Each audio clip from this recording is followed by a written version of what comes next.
Okay, after removing your trigger, or your trigger assembly I should say, it's a fairly easy matter to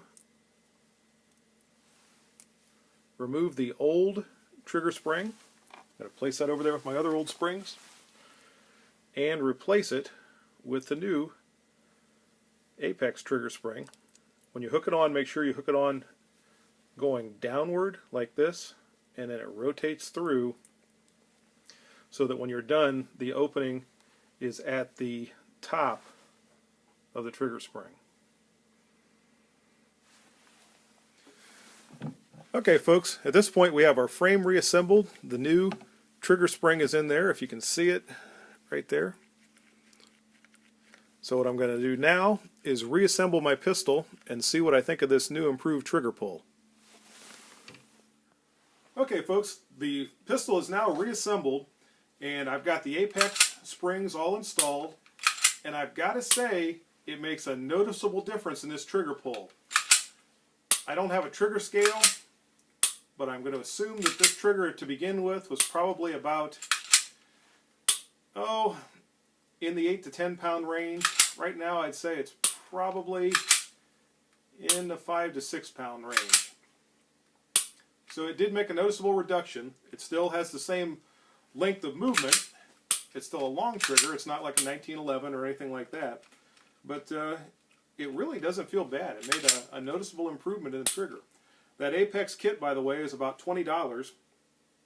I would say it definitely made $20 worth of improvement in the trigger. The next step in this video is going to be to go out and actually test fire this pistol and see how it does. My plan is to bring you folks along and let you see, and in the end we'll decide whether or not this is going to be a good pistol for my wife to use for defensive applications, or if it's one maybe we better think about maybe trading on something else.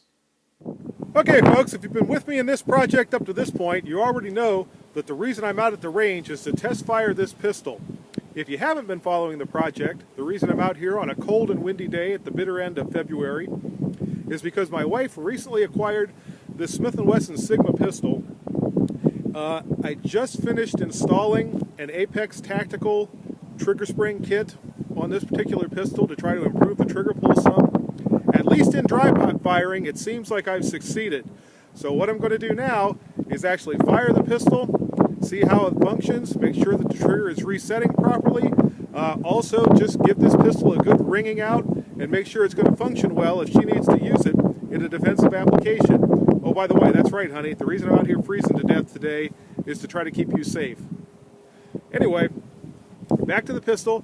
I'm going to go ahead, run some ammunition through it. I've got about 100 rounds of assorted 40 Smith&Wesson ammunition that was laying around my house. I've got everything from Blazer FMJs to Ranger SXTs to some Spear Gold Dot. Most all of it is the 165 grain variety.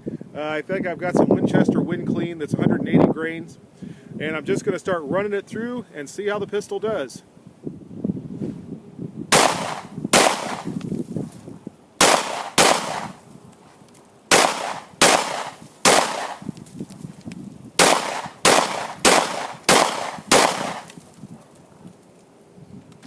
First magazine is through without a problem.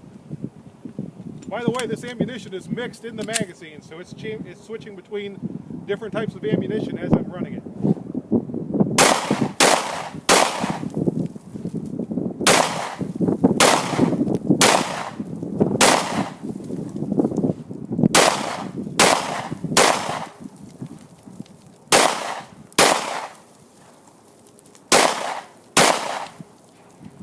There's two magazines, and this trigger does feel quite a bit better than it did when I first started to work with this pistol.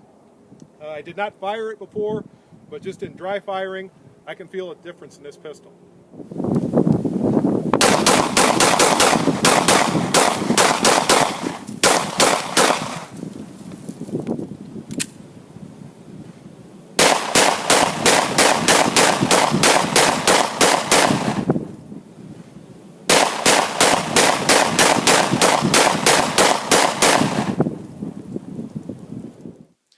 Well folks, I had to cut my test fire a little bit short. My weather conditions at the range deteriorated to a near whiteout.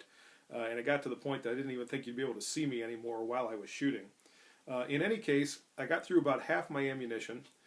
So far, the Sigma is performing well. I'm not seeing anything out of it that's causing me any great concern. I do want to get back out there on a better day and shoot it a little bit more just to make sure it is going to perform properly if my wife would need it for any kind of defensive purposes. I guess at the end of the day, the question of does the Sigma suck comes down to what you folks think. I said at the beginning I didn't think I was going to change anybody's mind. People that don't like the Sigma, I don't think are going to like the Sigma anymore after watching this video. People that do like it, I think probably will like it. But at least I wanted to give you the information that I could get during the course of this video so that you'd have a little bit more to think about if you are considering a Sigma, or if you have one and you've never been quite sure whether you could trust it. In any regard, I hope you enjoyed the video. If so, give me a thumbs up. I appreciate that. If you have any questions or concerns, I'd appreciate hearing from you in the comments. And other than that, have a good day and good shooting. Bye-bye.